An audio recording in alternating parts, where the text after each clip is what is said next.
Good morning.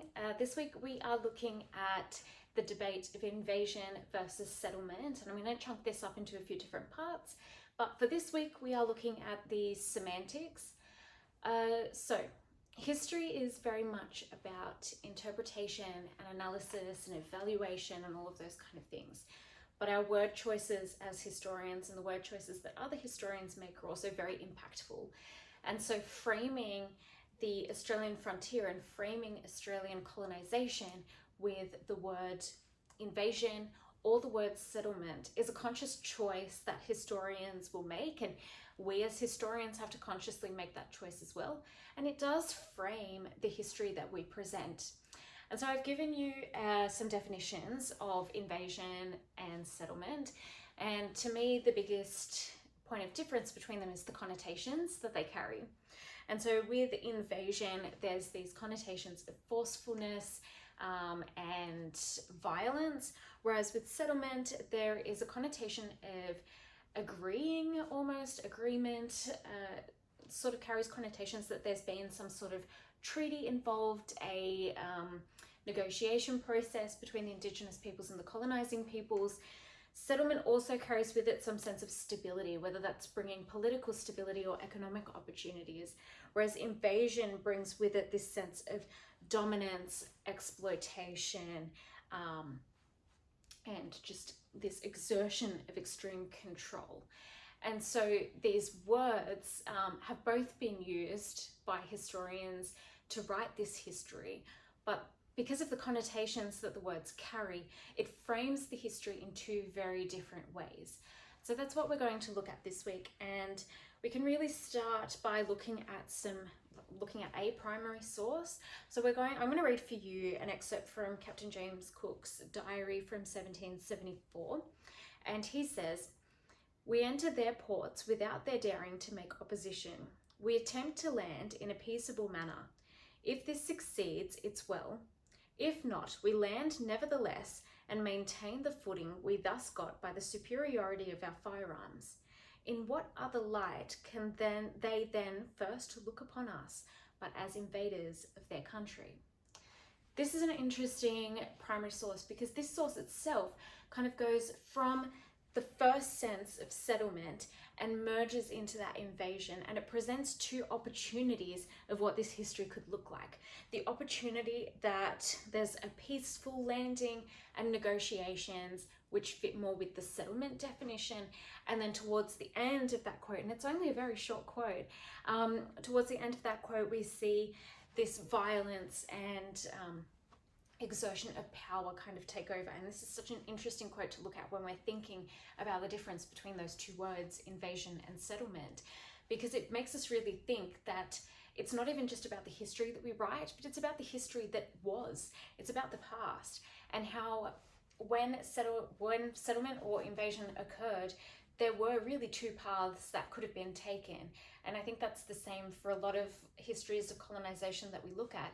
There are two paths, and it's up to us as historians to agree whether those two paths really existed and whether they were separate paths, or whether it does culminate in something that is inherently violent and inherently an exertion of power, which is colonization. It's up to you and it's up to us as historians to make that choice of what we believe the nature of colonization to be. So I love starting with that quote because it really frames this debate in such a complex way. So the other thing that I'm just beyond semantics, the other thing that I'm really focusing on this week is looking at how this history has been politicized. Just as much as historians make conscious choices with their language, so do politicians. Historians are trying to get their point across, they're trying to get an argument across, they're trying to sell an image of history. Politicians are essentially doing the same thing, right? They are trying to sell their political beliefs, they're trying to sell their point of view, and they're doing that through language and through their language choices. And for Australia, this is a very new country. We have to keep that in mind when we're thinking about it. Colonization was not that long ago. And so this history has been so heavily politicized in such a short amount of time.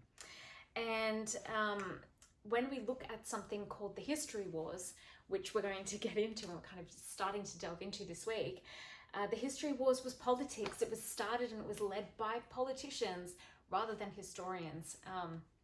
Historians definitely played their part, and historians came up with the term the History Wars, but politicians really guided the way in terms of how this history was discussed. So we're looking around the 1990s, and Australian governments amended curriculum documents based on their preferred term. Labor decided to go with European invasion, while the Conservative documents decided to go with British settlement. And this really sets the scene for how history was politicised. The Australian War Memorial and the National Museum of Australia have also had disagreements over which term would be appropriate. The Australian people have their disagreements over which term would be appropriate. And essentially, it's a lot of disagreements. I'm going to go over this in the Zoom, but there's also a lot of, and I think also we'll get into this next week as well, there's a lot of politicization of truth-telling and record-keeping, particularly around the Bringing Them Home report, which was something that was introduced by Paul Keating and then really pulled back and degraded by John Howard. And so we will get into that as well. But again, it's that politicizing of history and truth-telling. And what we're starting to look at is this pendulum swing. So a pendulum, I don't think I have anything that I can swing around like my plants. So you can tell I've really thought about this. Pendulums swing like this, right? If we're sitting in the middle, then we are completely neutral, right? We're in the middle, we're completely neutral. If we swing too far one way, then we're on the negative. If we swing too far the other way, then we're on the positive. That's kind of how a pendulum works. It swings back and forth. And so if we're looking at a view of history that's very negative, that is what we've started, or what has started to be called a black armband view of history. And that is where history is too concerned with political correctness and apologizing for the past. So people who are critical of black armband history would say that there's this sense of guilt carried in the history, and there is a over-exaggeration of pain and suffering because people are apologizing for past events. However, on the other end, if it's represented in a way that's too positive, this is called Three Cheers history or white blindfold history. And this is where the history is too self-congratulatory of colonizing forces. And these are the histories that kind of write that Europeans brought progress and civilization to what is now known as Australia. And so those are the two extreme ends of the spectrum. We've got black armband history and we've got Three Cheers or white blindfold history. Black armband history, the name comes from wearing a black armband to represent mourning. So it's a very mournful history, it's a very sorrowful history. And then white blindfold is just as literal. It's kind of having this lens of Eurocentrism that is so concerned with viewing European standards as being the ultimate standard that the true history is not really seen. It blindfolds what you can see. And there's more information on our slides for this week that you can have a look at that really delves into what black armband history is. But it is one of the main criticisms that has been leveled against some historians who do what is currently being called truth-telling, which is telling the truth or their version of the truth. I need to be careful. I can't express my personal opinions. I don't want it to come across that way because you need to come to your own conclusion of where you sit on this spectrum. But yes, this idea of truth-telling, Henry Reynolds, who is one of the leading historians in this area, he released a book not too long ago called Truth-Telling, so that's why I'm calling it that.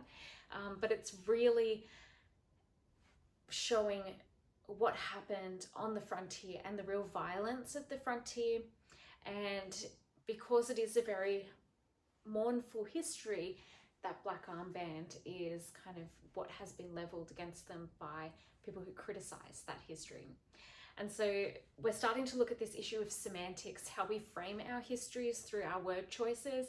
And then we're also delving into the politicization of that history and how governments have started getting involved to use history to suit their own purposes and to align history with their political agendas, which is something that happens in colonized nations, and it is definitely something that is going to be very prevalent in Australia as a very young colonized nation, which is, as I said, something we need to keep at the forefront of our mind. That's what we're doing for this week. I can't wait to hear your thoughts on all of this. We're getting into some really interesting historical issues, and I hope you're having a wonderful day.